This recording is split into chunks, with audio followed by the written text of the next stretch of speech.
Greetings and welcome to the NWPX Infrastructure Second Quarter 2025 Earnings Call. At this time, all participants are in a listen-only mode. A brief question-and-answer session will follow the formal presentation. If anyone should require operator assistance during the conference, please press star zero on your telephone keypad. As a reminder, this conference is being recorded. It is now my pleasure to introduce your host, Scott Montross, CEO. Thank you, sir. You may begin. Good morning and welcome to Northwest Pipe Company's Second Quarter 2025 Earnings Conference Call. My name is Scott Montross, and I am President and CEO of the company. I'm joined today by Aaron Wilkins, our Chief Financial Officer.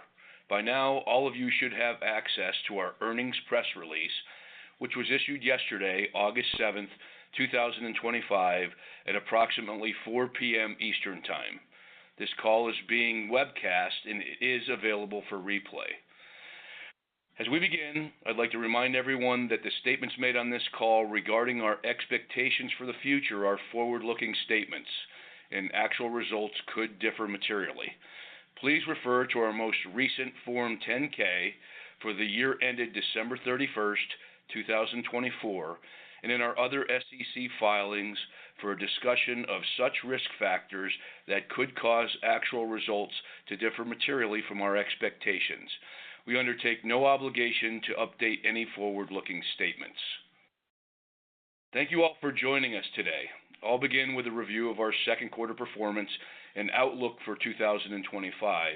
Aaron will then walk you through our financials in greater detail.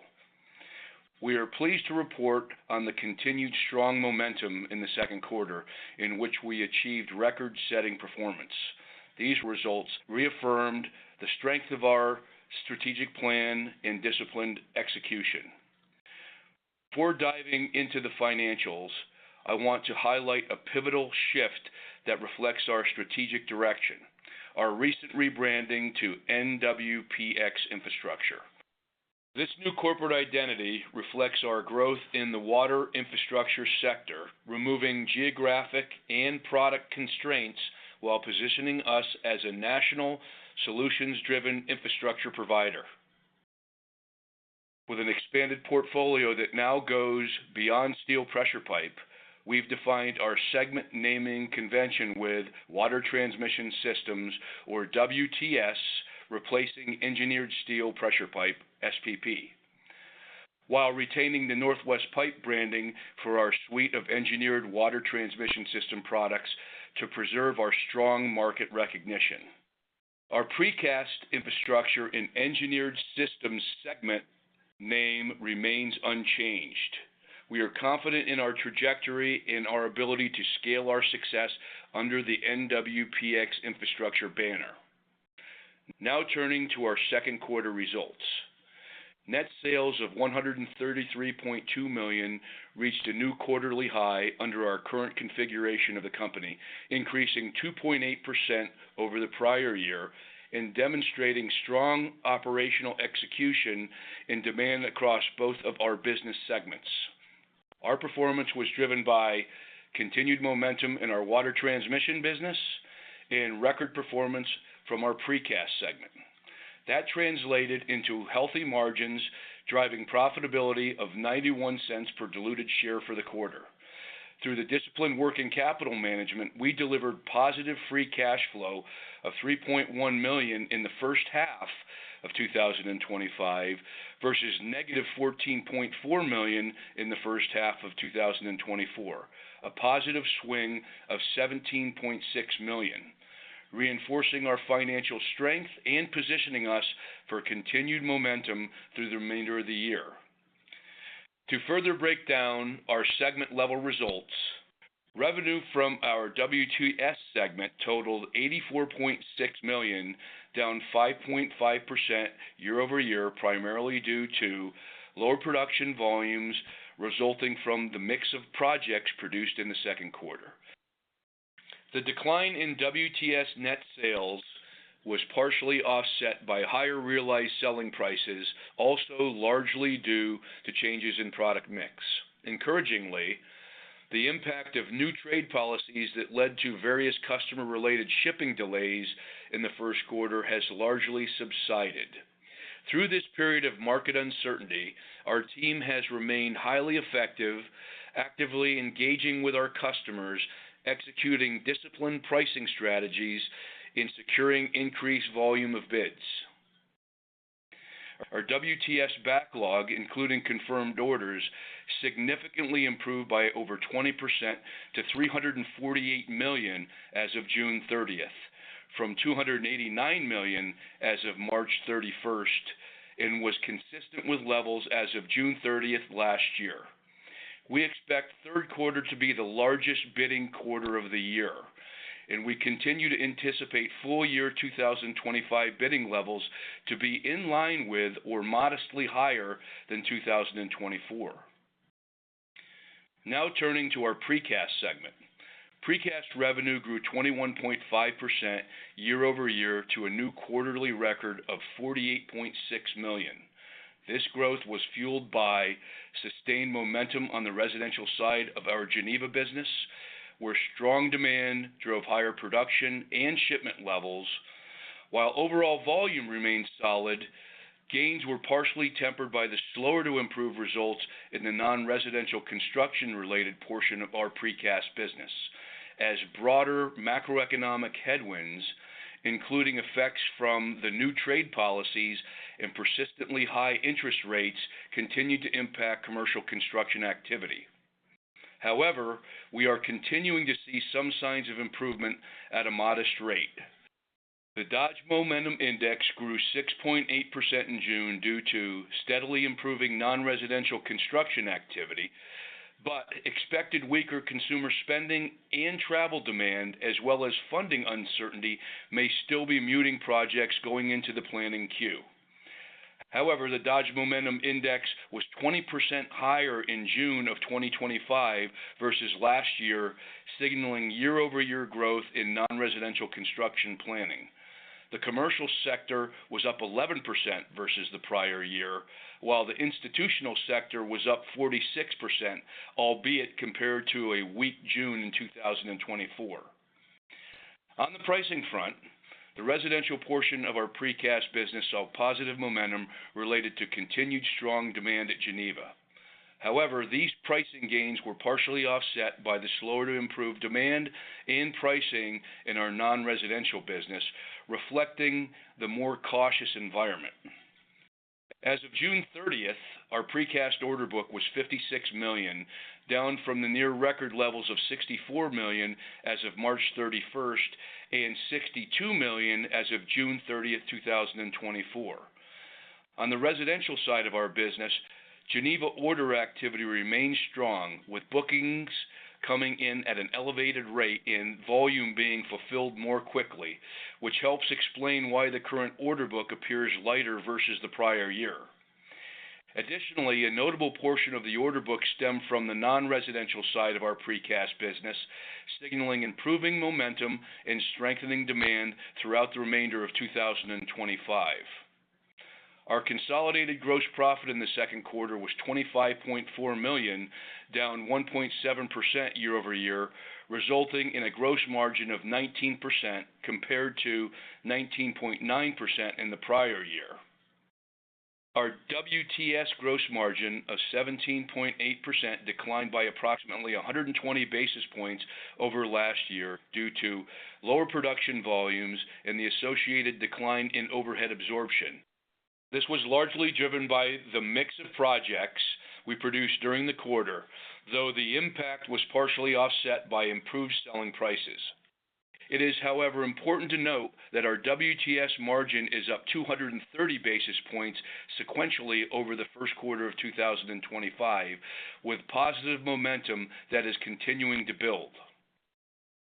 Our precast gross margin of 21.2% decreased by approximately 90 basis points over last year, primarily due to changes in product mix. Margins in our residential construction business at Geneva improved year over year, supported by strong demand and operational efficiency. This strength was offset by the slower to improve portion of our non-residential commercial construction side of our business, which has been more affected by the Fed's stance on monetary policy and the uncertainty around trade policy. However, our precast gross margin did improve 220 basis points sequentially over the previous quarter. The improvement was modest on the non-residential side, but more substantial on the residential portion. Next, I'd like to discuss progress on our product spread strategy. In the second quarter, we bid on $14.9 million worth of projects outside of Texas and successfully booked $2.5 million in new orders, supporting our efforts to enhance capacity utilization and maximize operational efficiencies at our precast plants. In addition, we booked approximately $632,000 of park-related projects at the Geneva plants in Utah. Our 2025 goal is to book $3 million of park-related products at Geneva. As part of our third component of our product spread strategy, we have also begun expanding park and other precast-related products to additional legacy locations, positioning us to broaden our market reach and long-term growth. Our goal for 2025 remains to book over $12 million in park-related and other precast projects outside of Texas, with further benefits to come in 2026 and beyond. With respect to our broader growth strategy, we remain focused on both organic growth and M&A, though we are currently prioritizing organic expansion due to lack of viable acquisition candidates. While our disciplined acquisition criteria remains unchanged, we would consider a single-location precast facility if it strategically strengthens our presence in targeted geographies. That said, we remain well-positioned to move quickly should a larger, more impactful acquisition opportunity arise. Ideally, any such opportunity would enhance our manufacturing capacity and operational efficiency, while also broadening our geographic footprint and expanding our product offerings. Next, I'd like to summarize our outlook for the third quarter of 2025. In our WTS business, we anticipate revenue and margins to remain in line with or exceed those of the second quarter of 2025. Production levels are expected to increase modestly, which should contribute to improved overhead absorption. We entered 2025 with a solid backlog in place and continue to expect strong bidding activity in the second half of the year. Full-year bidding levels are currently projected to be modestly higher than those of 2024, reinforcing our confidence in another strong year of performance for WTS. In our precast segment, our healthy and growing order book, coupled with anticipated higher production levels and better absorption, supports our expectations for precast revenue to remain strong in the third quarter of 2025, with continued margin improvement versus the first two quarters of 2025. On a consolidated basis, we expect revenues for the third quarter of 2025 to modestly improve from the third quarter of 2024. For the second half of the year, we continue to expect WTS revenues and margins to be similar to 2024 levels, with precast revenue also being similar to 2024 levels, but with improved margins. In closing, I want to thank our talented team at NWPX Infrastructure for their strong execution of our strategy and unwavering commitment to safety. Looking ahead, we're optimistic about the improving bidding environment and the strengthening order book as we move through the remainder of 2025. Looking ahead, our priorities are to 1. Maintain a safe workplace where our employees are proud to work. 2.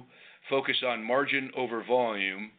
3. Intensify our efforts on strategic acquisition opportunities to grow the company. 4. Implement continued cost reductions and efficiencies at all levels of the company. And 5, in the absence of M&A opportunities, return value to our shareholders through share repurchases. I will now turn the call over to Aaron, who will walk through our financials in greater detail. Thank you, Scott, and good morning, everyone.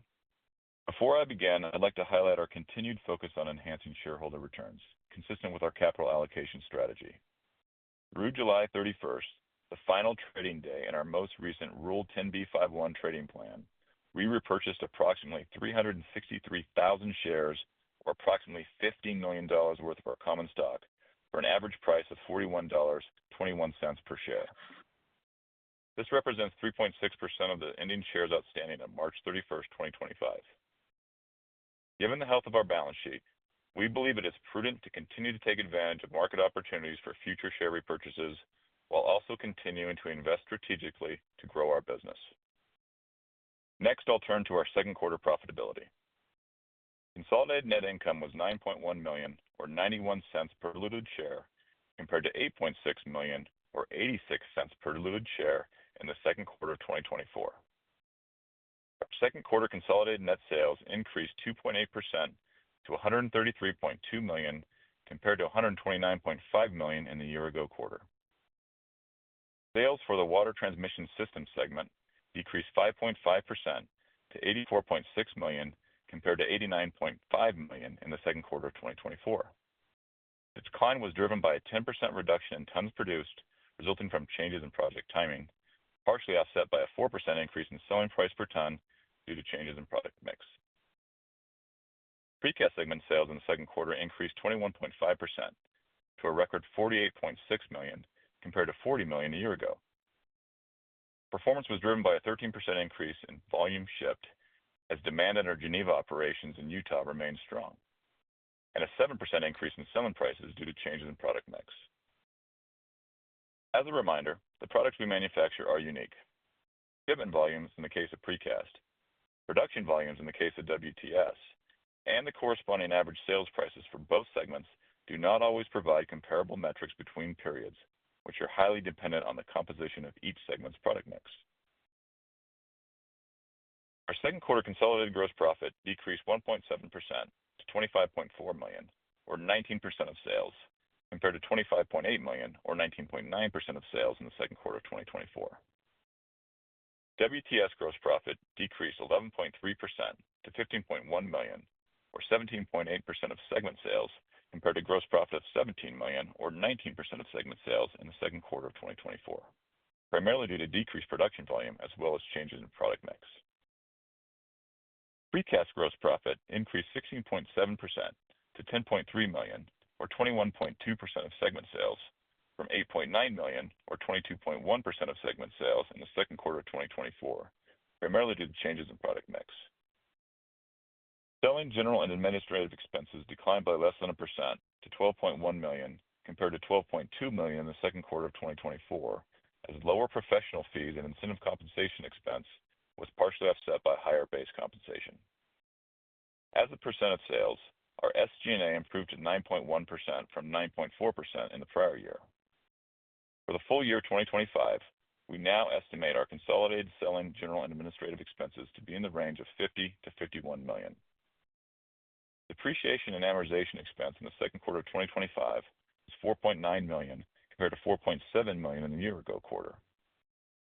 For the full year, we continue to expect depreciation and amortization expense to be approximately $18 to $20 million.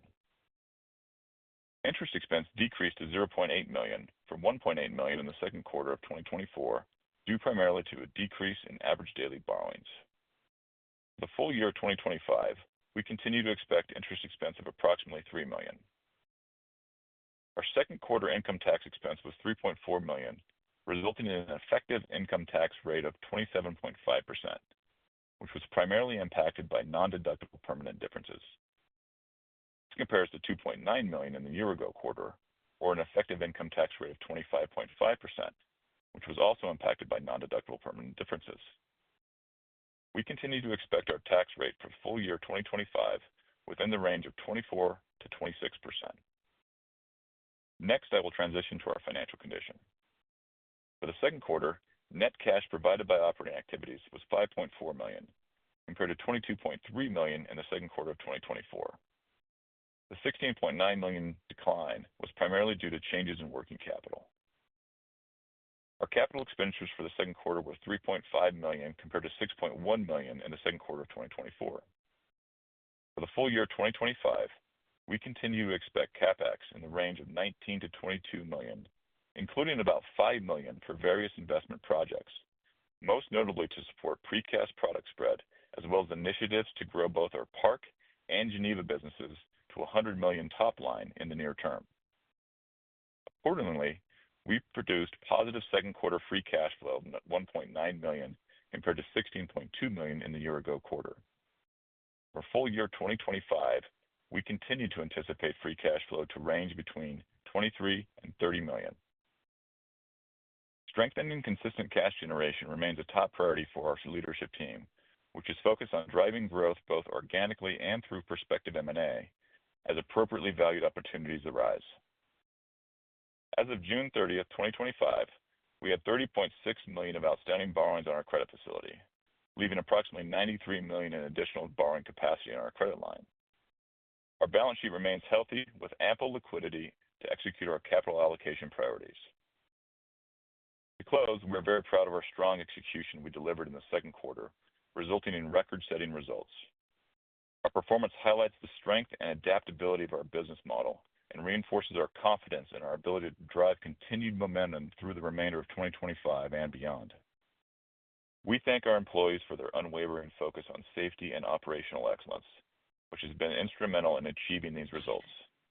We also appreciate the continued confidence and support of our shareholders as we execute our long-term strategy. I will now turn it over to the operator to begin the question and answer session. Thank you. We will now conduct a question and answer session. If you would like to ask a question, please press star 1 on your telephone keypad. A confirmation tone will indicate your line is in a question queue. You may press star 2 to remove yourself from the queue. For participants using speaker equipment, it may be necessary to pick up your handset before pressing the star keys. Once again, that's star 1 at this time. One moment while we poll for our first question. The first question comes from Brent Thielman with D.A. Davidson. Please proceed. Hey, thanks. Good morning, Scott, Aaron. Morning. Yeah, I guess the first question would just be on precast.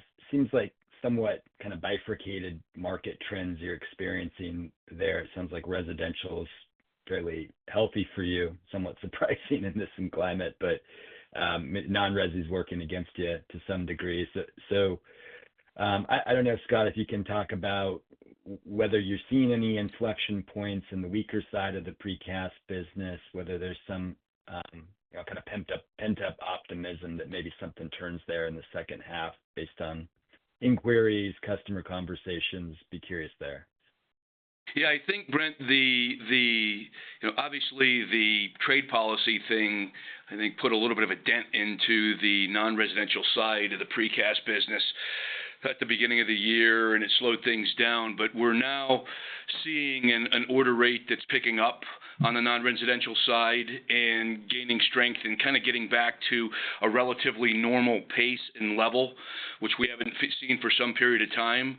And when you look at the Dodge Momentum Index, I mean, that kind of gives a little bit of an indication of what the non-res thing is going to do over the next, well, it's stuff that's going into planning now and usually gets into the production process about a year from now. But it looks like it's really starting to gain strength now. The revenue levels on the non-res are really starting to come up as we speak. As we went into the July timeframe, the revenue levels were back at a normal level with improving margins. So we're pretty confident that non-res is going to be pretty strong through the rest of the year after the first half. And just to speak to the Geneva piece, yeah, the Geneva piece is really, really strong. It's been really strong. And I think one of the interesting things about Geneva is it looks like the order book is a little bit down for all of precast. But Geneva is burning through the order book that they're getting much quicker than they normally have because of the amount of orders. I think right now, as far as yards produced and shipped, we're about 16% or so ahead of where we were last year at Geneva at this time. So that continues to have strength. We expect the non-res, based on what we're seeing right now, for the increase in their order book and what's happening with the margins there to strengthen as we get through the back half of the year. And I think the Momentum Index is just kind of an affirmation of that at this point. And so, Scott, to the degree that we see this sort of ramp up in the non-resi piece, which I think is more associated with park. Would that be an accelerant for your margins here in the second half? Yes, we expect the margins to improve in the second half, mainly due to the recovery and the growth of the non-residential side business. And then I appreciated the comments on WTS for the second half. Bidding climate, third quarter sounds pretty strong. Any indications or early indications on 2026, just as we try to think about the sustainability of WTS contributions into next year, or even, Scott, growth potential for the business into next year? Yeah, I think what we're seeing is a market that, as we go forward to 2026, that is at least equal to what we've seen in 2024 and 2025, with the potential of some of the IIJA funding kicking in toward later in the year. I mean, some of the IIJA-funded projects, like Sites Reservoir in California, starting to be more and more talked about. So that could give the end of the year a little bit of a boost. And there's other projects going on right now, Brent, that are IIJA funded. The Eastern New Mexico Rural Water District is another one that continues to produce segments and jobs for us. So what I think is you see a year that is similar to 24 and 25, although it looks like 25 is going to be a little bit bigger than what we saw in 2024 based on what we're seeing right now. But you see a year in 26 that starts out like that with the potential of it getting stronger later in the year. Okay. Sorry, last one just on some of the investments. Sounds like maybe more of a push for organic investments in the business here. You talked about some of that CapEx going to product spread initiatives. I guess anything else to call out that you're looking at internally in terms of focus and CapEx here in the next kind of 12, 18 months, Scott? Yeah, I think that, besides obviously M&A opportunities that we continue to look at, I think the idea is what we call product spread. Obviously, that started with the idea of taking the products from Park and being able to produce them at Geneva, which is happening all the time. Now it's more along the lines of, okay, what kind of precast products can we do at what steel at the water transmission systems plants? And right now we're in the process of doing projects out of the Tracy facility, which obviously when we bought them had some precast structure there, but it was just very niche-y type stuff. But we're doing some projects out of there now, with the idea of also starting to do some of the projects out of our Portland plant. That kind of fit. And some of the initial investment, Brent, are more in forms because it's going to be ready-mix poured type stuff to begin with. Because as you know, we make cement for cement mortar lining and coating at our steel pressure pipe plants, but we don't have aggregate adding capabilities to make the concrete. So initially it's going to start with ready-mix, and it starts with Tracy and with Portland, but also the idea of spreading that precast product to additional legacy water transmission systems plants. So that's really going to be the focus of organic growth. And as we acquire additional precast facilities, which we will eventually do here when something comes up that makes sense, we would also look at moving those Park-type products to those additional precast facilities that are in different geographies and that don't have a product like that in those geographies at this point. And that's part of the thing with our product spread, Brent. We have a group that works on just product spread, and they're focused on looking at bidding on Park products in the Southeast, in California, in the central part of the country. And really what that starts to do is it serves as a proxy for where we're looking at acquiring a precast plant, right? Because we can get a really 2-for-1 there. You get the precast product, and then you can add the Park product, and ultimately the product portfolio grows at that facility wherever it is. So, and that was a lot of words about a lot of things. So I don't know if I specifically answered your question the way you wanted it. I think that's great, Scott. I'll leave it there. Appreciate you guys taking the questions. Thank you. Thanks, Brent. The next question comes from Julio Romero with Sidoti. Please proceed. Thanks. Hey, good morning, Scott and Aaron. Hope you're well. Good morning, Julio. Hey, so wanted to start on the water transmission system segment. Very nice performance there in the quarter. You mentioned strong execution, and the trade policy is something that you seem to be managing through pretty well here. Can you maybe help us understand some of the trade and tariff impacts that you called out in the first quarter, and help us kind of better understand how they've improved from the first quarter?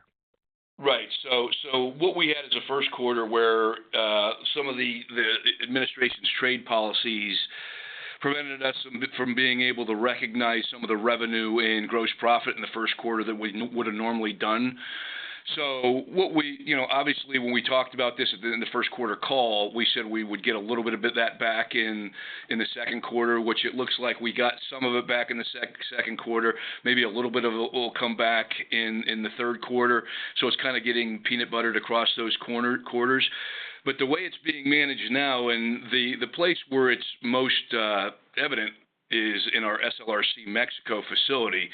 And the SLRC Mexico facility where we have those tariffs in play, they're being passed on. And quite frankly, I think what's happened is everybody's got so used to doing these tariffs at this point that it's becoming more of a non-event.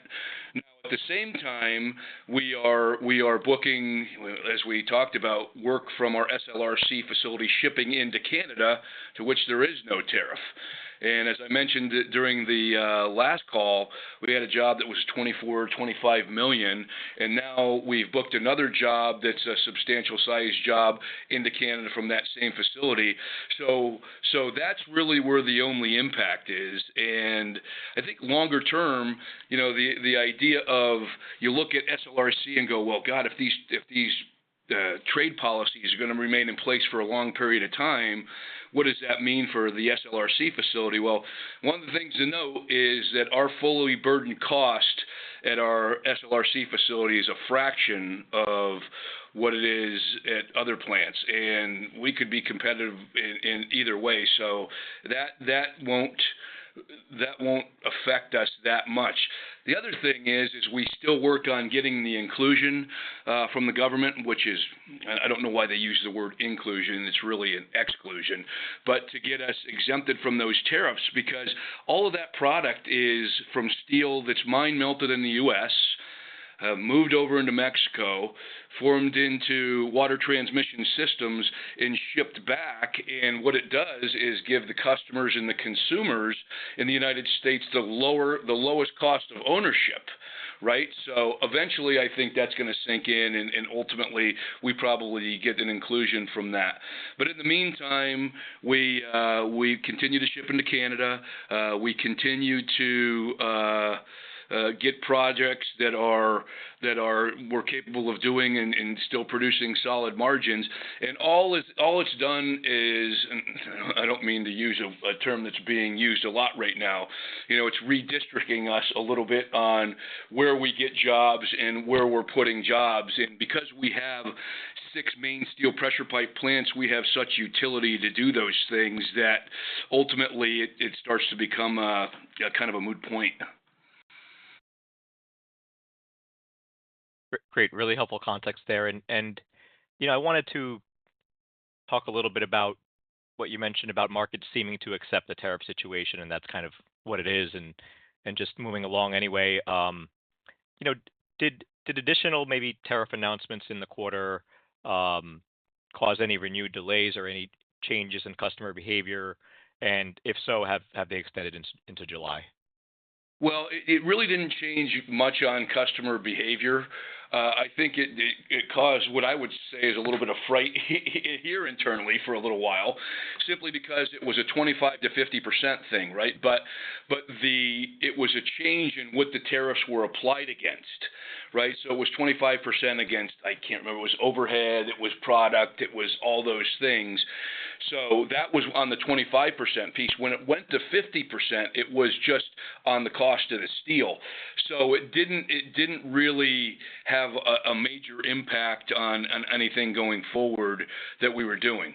But I did, until we got our heads wrapped around this, there was a little bit of confusion, which, quite frankly, there's always a little bit of confusion at the border with how things are being administered, and we had some details to work out. But again, we have such utility and an ability to move things around that it really didn't have a major impact on us. Really helpful there. And then last one, if I could, is just following up on Brent's question about precast and the bifurcated trends you're seeing there on the end markets. I think on non-residential, you mentioned volume being fulfilled more quickly, I believe. Is that volume leverage, albeit at a lower blended rate in the segment, kind of having an impact to what played out in the second quarter? The volume being consumed more quickly is happening on the residential side at Geneva. They're 16% ahead, 16 or 20% ahead on invoicing versus where they were last year. So as far as, and what was the question on the non-residential side then? I understand. So the residential side had better volume in the quarter, and I guess that offset, kind of non-res at the moment. Is that? Yeah, at the moment, and I think yes. Yeah, and I think you're looking at it the right way, because what we have is looks to be a very stable situation at Geneva right now with revenue, production, and margins. And what we're coming into is a situation where the non-residential is starting to turn up, not only from the perspective of production and revenue, but also on the margin side. So we believe that the second half of the year on the precast business is going to be pretty strong. Very helpful. Thanks again. No problem. Once again, to ask a question, that's star one at this time. Our next question comes from Ted Jackson with Northland Securities. Please proceed. Thank you. Congrats on the quarter. And Aaron, I wanted to call out and say thank you for putting a full cash flow statement in the press release. I know you did that for me. We did do that for you. It was a joke, but it was a joke, a serious joke. I know you did. A lot of the questions I wanted to ask have been popped through, but I wanted to circle back on the precast. So the Geneva, the residential business, the ability to turn orders is faster than it is in the park business. And so my first question is what is the timeline that it takes from order intake to delivery on average in Geneva? And what is it in park? And is it always been, the difference always been that way? Okay, so on the Geneva side, Ted, you're dealing with the precast infrastructure products. So you could be looking at stuff that's already in inventory, because that's a little bit of an inventory business. So it could be as quick as, hey, we get an order today and we're shipping it tomorrow. If you're looking at something that has to be produced at the Geneva facilities, it could be 3 or 4 weeks. We're pretty careful about measuring and managing the order book and not letting it get too far out in front of us. Because if it gets too far out in front of us, we can't take advantage of increasing pricing when the demand is there. So we are usually managing it to about a month and a half, 2 months of orders, sometime about 2.5 months. On the park side, you're dealing with kind of a completely different animal. Now, you may have some of those park products that are more generic, say meter vaults or grease traps in stock, but if you're getting stuff that's not in stock, what you're having to do is make sure that you're gathering the components, whether it's valves or meters or some kinds of fittings or backflow preventers, and you're installing them in the vaults. So generally, Geneva, if it's not a stock item, it could probably be 5, 6, or 7 weeks. But one thing that's affecting the Geneva business is we've got the Exact 2500 up and running there, fully commissioned, and it's shipping product in the market. and it produces product at a much higher rate than the old Transmatic did. So the orders are coming in and being fulfilled much more quickly, and that's what we're talking about on the really the velocity of orders and getting orders turned and shipped and invoiced. So was there an add-on to that piece, Ted? No, that you said the new equipment that's in Park? No, the new equipment's in Geneva, the exact 2500. Yeah, that's where I thought it was to be in Geneva. I was writing a note, and then so I it just slipped. Okay, no worries. All right. My next question then is when you look at the SPP backlog, and congratulations on the strength of that. I mean, it seems like it's stronger. I mean, you didn't expect it to get to fall out of bed or anything, but it's been a little stronger than expected. But we've had the price of steel alone has gone up quite a bit, and will continue to kind of flow through your P&L as it does so. When you look at your backlog number, and is the increase there driven more by volume or more by price? Can you give us some kind of color in terms of, how those two metrics are impacting the strength, the continued strength that you're seeing within your backlog for pressure pipe? Well, what I would say about the steel price is it's kind of been languishing, right? So it ran up a little bit at the beginning of the year, and when the tariff announcements came out, and it ran up to 900, 910, 915. Right now, what we're seeing is steel pricing about in the 875 range. So it's not really having a substantial impact on driving the price of projects. It's good for us when steel prices are higher, but I wouldn't say that the threat of tariffs from the trade policy is driving the steel price up right now. It's pretty light. So it's just the amount of orders in tons that we're getting into our backlog. And I think when you look at the number of tons that were put in backlog, through this is more of a mid-July number. I think we had put since the beginning of the year almost 40,000 tons, or a little over 40,000 tons of projects in backlog. So I would say in this case, Ted, based on what the steel price is doing in the marketplace right now and the velocity of orders that we have coming in on steel pressure pipe, it's more related to tons. Okay. And then, Aaron, I always ask this question. I'm kind of curious, as a percentage of your cost, kind of what was steel during the quarter? Yeah, it's still hovering about 30%, Ted.